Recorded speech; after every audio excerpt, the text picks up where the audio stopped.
میرے محترم مومنین، بار دیگر سب سے پہلے میں اپنے آپ کو پھر آپ متقی بہترین متقی مومنین سے پھر یہی گزارش کروں گا کہ ہمیشہ اپنے کردار میں گفتار میں اللہ کی تقوی کو اپنائیے، ہمیشہ اللہ کو ملحوظ نظر رکھیے، اور یہی بہترین توشہ آخرت ہے۔ میرے محترم مومنین، اس آیت میں شہر رمضان الذی انزل فیہ القرآن ہدی للناس وبینات من الہدی والفرقان، اس آیت کے بارے میں ماہ رمضان سے لے کر اب تک آپ کی خدمت میں بہت کچھ عرائض پیش کیا گیا، جس میں ارشاد ہے قرآن کو ماہ رمضان میں اتارا گیا، اور یہ قرآن ہدایت ہے للناس، لوگوں کے لیے۔ ادھر ہدی للناس، لوگوں کے لیے، یہ نہیں فرمایا ہدی للمسلمین، ہدی للمؤمنین، مومنین کے لیے ہدایت ہے، مسلمانوں کے لیے ہدایت ہے، نہیں، بلکہ ہدی للناس، لوگوں کے لیے ہدایت ہے۔ اس کا معنی یہ ہے کہ قرآن ہدایت ہے تمام بشریت کے لیے، تمام انسانوں کے لیے۔ قرآن کسی خاص مخصوص گروہ کے ساتھ یا کسی خاص خطے کے ساتھ یا خاص زمان و مکان کے ساتھ مخصوص نہیں ہے، بلکہ قرآن ہر زمان میں، ہر مکان میں، پوری کائنات میں تمام بشریت کے لیے ہدایت ہے۔ وبینات من الہدی، اور قرآن میں ہدایت کے کھلے راستے، روشن دلیلیں ہیں۔ والفرقان، اور قرآن میں حق اور باطل کو تمیز دینے کے کھلے راستے اور دلیلیں موجود ہیں۔ یقیناً ہم اہل قرآن بھی ہیں، لیکن اس کے باوجود معاشرے میں ہم میں سے بہت ایسے افراد ہیں جو حق اور باطل کو تمیز نہیں دے سکتے، اس لیے جبکہ قرآن کا اعلان ہے، قرآن حق، اور قرآن میں حق اور باطل کی تمیز دینے کی روشن راستے موجود ہیں، ہم اہل قرآن ہونے کے باوجود حق اور باطل کے درمیان تمیز نہیں دے سکتے۔ یقیناً حق اور باطل کے درمیان ہم اس وقت تمیز دے سکیں گے ہمارے پاس حق اور باطل، حق شناس باطل شناس معرفت اس وقت آ جائے گی جب ہم قرآن کو اپنے قائد مانیں، قرآن کو اپنے رہبر و رہنما مانیں، قرآن کے ساتھ ہمارا اٹھنا بیٹھنا ہو، قرآن کے ساتھ ہم مانوس رہے۔ یقیناً ایسی صورت میں ہمارے اذہان اور قلوب میں معرفت حاصل ہوگی، ہمارے اذہان اور قلوب منور ہوں گے، اس روشنی کے ذریعے سے، اس معرفت کے ذریعے سے ہم حق اور باطل کا تمیز دے سکیں گے.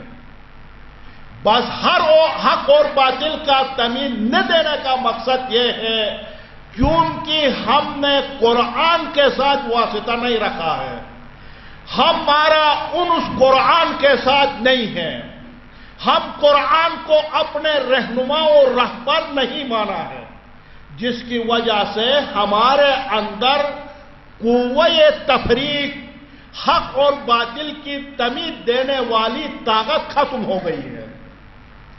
اور یقیناً قرآن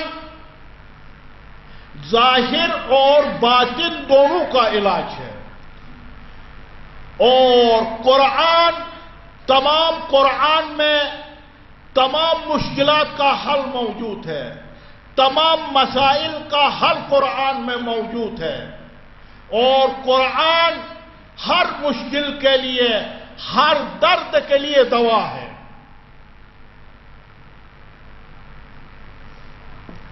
اور قرآن ہی ہے امت کے درمیان انسجام، نظم و ضبط کو برقرار کر سکتا ہے.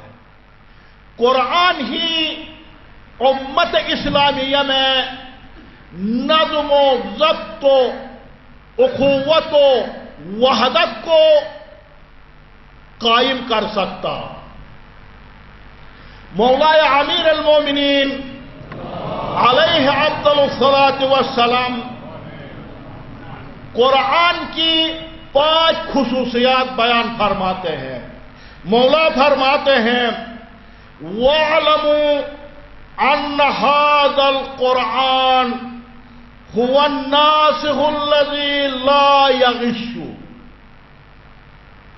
اے ملت اسلامیہ، اے اہل قرآن، اے قرآن کو ماننے والوں، وَاعْلَمُوا جان لو ان هذا القرآن هو الناصح، قرآن ایسا نصیحت کرنے والا ہے لا یغش، کسی کو دھوکہ نہیں دیتا.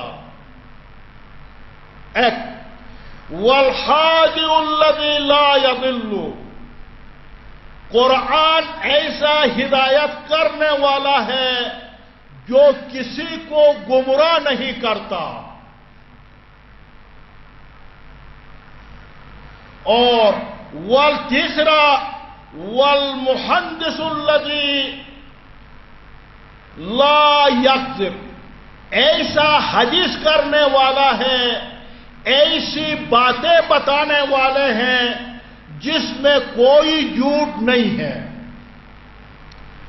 وما جالس هذا القرآن احد الا قام علیہ بزیادۃ او نقصان، کوئی بھی انسان اس قرآن کے ساتھ مانوس رہے، اس کے ساتھ سروکار رکھے تو اس میں ایک چیز کی اضافہ ہو جاتی انسان میں اور ایک چیز کی کمی آ جاتی ہے. اضافہ کیا ہوتا ہے؟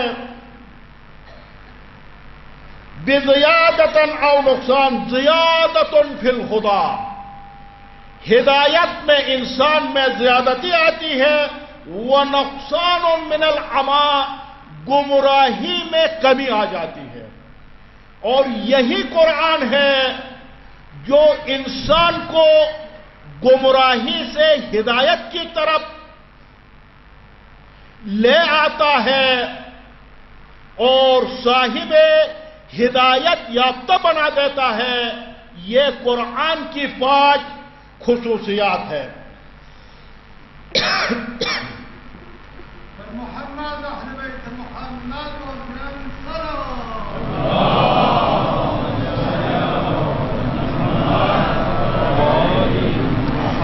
یقیناً صدر اسلام کے مسلمانوں نے قرآن کو اپنے حاکم مان کر قرآن کی بالادستی کو قائم کر کے قرآن کے اوپر عمل کر کے صدر اسلام کے مسلمان امت ایک عظیم امت بن گئے اور ایک باوقار باعزت اور سربلند زندگی گزارے، اپنے اہداف و مقاصد میں کامیاب ہوئے، اسلام کو دنیا کے کونے کونے تک پہنچائے اور ایک عظیم ملت اسلامیہ مسلم امہ بن کر زندگی گزاری، قرآن کے اوپر عمل کرنے کی وجہ سے۔